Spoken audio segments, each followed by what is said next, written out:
Welcome to ExplorinVictorian. I'm Josh Wilson, and today we're at Heritage Farm Museum and Village in Huntington, West Virginia, and we are going to talk about my favorite cold weather comfort food, chili.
Today we're going to be talking about a chili recipe that got its start in 1894.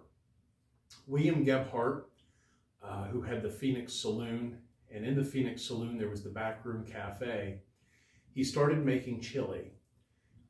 William was a German immigrant, and he absolutely fell in love with Mexican food when he got to Texas. Chili wasn't anything new, but to make it you either needed fresh chili peppers or whole dried chili peppers. And then you would take these dried chili peppers, open them up, get the seeds out. You would revive them in hot water or boiling water. And then you would have to mash them through a sieve or a food mill and separate the pulp from the skin and any seeds that remained. It was a process. So what William Gebhardt did was figured out his blend of chili peppers that he liked the best, and he figured out how to process them and powder them so that all you had to do was take this powder and use this powder to start flavoring your chili. In 1896, he started bottling this chili powder. This was the first commercially available chili powder in the United States. He was still cooking his chili and selling it out of the Backroom Cafe, but the chili powder business took off for him, and he branded it the Eagle brand chili powder. In 1911, he wrote a cookbook, and this was to help go along with the chili powder and to start helping folks back east who weren't necessarily used to cooking with chili powder. It gave them ideas on what to do with this Eagle brand chili powder in their kitchens. But when he sold the bottles of chili powder, he included his chili recipe in the boxes with that bottle of chili powder. And that's the recipe that we're going to be looking at today. So we're going to put the recipe on screen for you here, and you can pause. We're also going to put it down in the description for you to check out as well. Now today I'm only going to be making a half of this recipe. So I've cut all the proportions in half, but the recipe that you see is the original full recipe. Let's get to it. So I've gone ahead, I've set a kettle of water on the back of the stove. We're going to need that here in a few minutes. I set my pot on the stove. I do have the eye on the stove top. We don't want to do this on super high heat. I've put my grease in the pot, and it's melted, it's liquefied. I've chopped up our onion here into the bowl, and I'm just going to put that in. You can hear it sort of sizzle.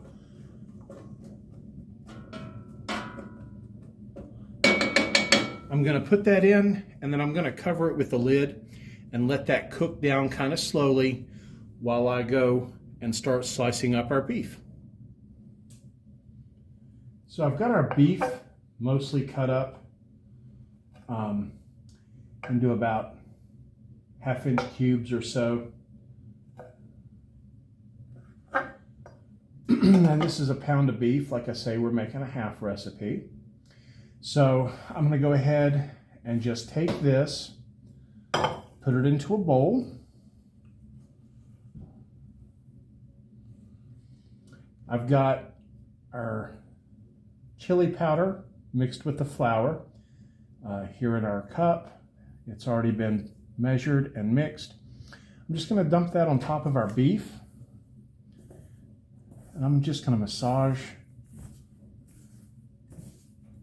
all of that spice and flour into our beef. Get everything good and coated well. Our onions are in the bottom of our cooking pot at the moment, sauteing.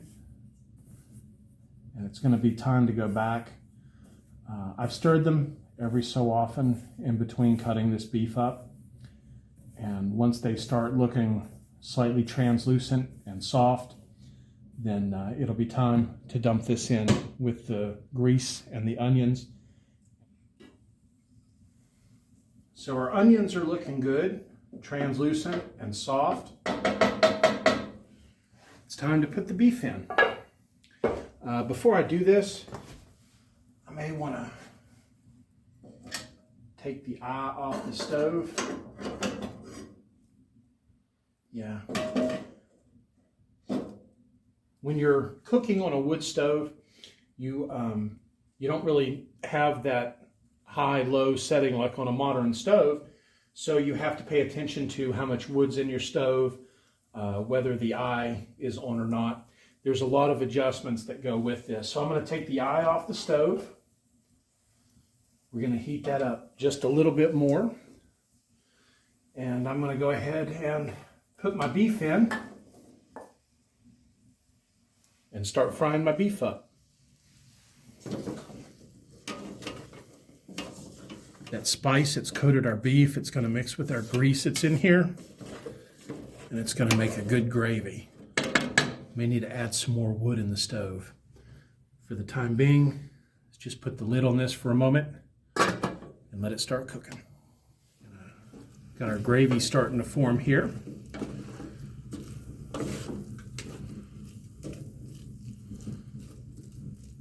I'm going to go ahead and add 1 pint of hot water to this.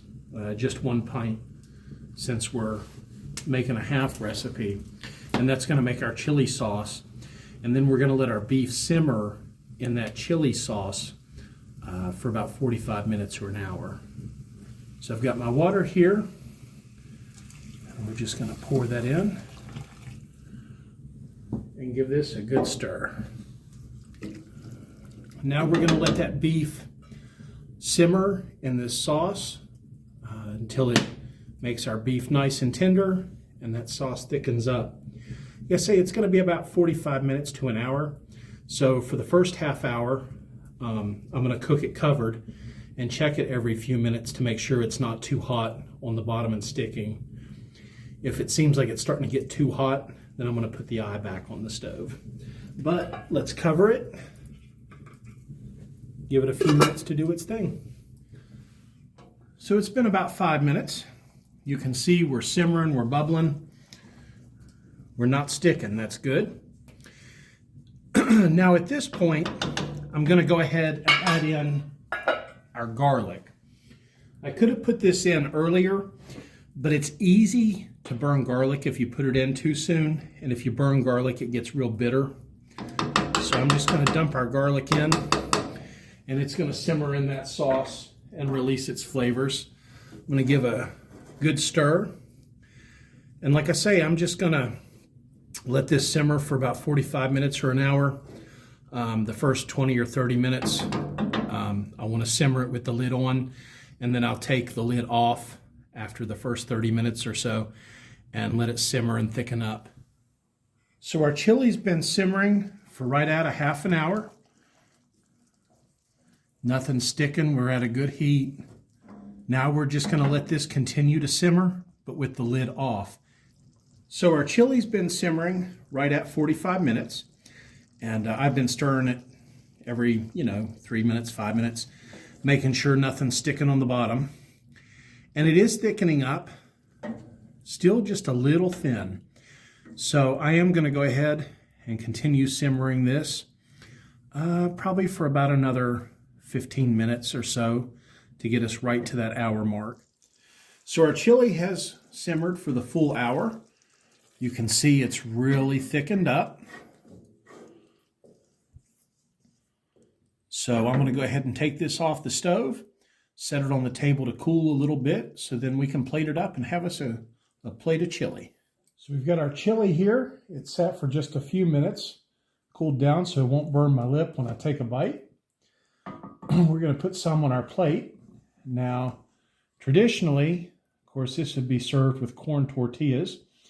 I've got a little bit of cornbread that I cooked up earlier. We're going to put some of this chili right here with our cornbread and give it a bite. So we've got a plate of our chili. We're going to just give this a bite. A little bit of that beef on our fork here. It's excellent and tender. This beef is fork tender. You can cut these little pieces with your fork. That chili powder, it's not spicy, it's flavorful. There's no real heat to this. It's just all good flavor. So I hope you liked this recipe. If you did, give us a like and a subscribe. If you try this recipe, comment down below. Let us know how it turned out for you. And we'll see you next time on Exploring Victorian.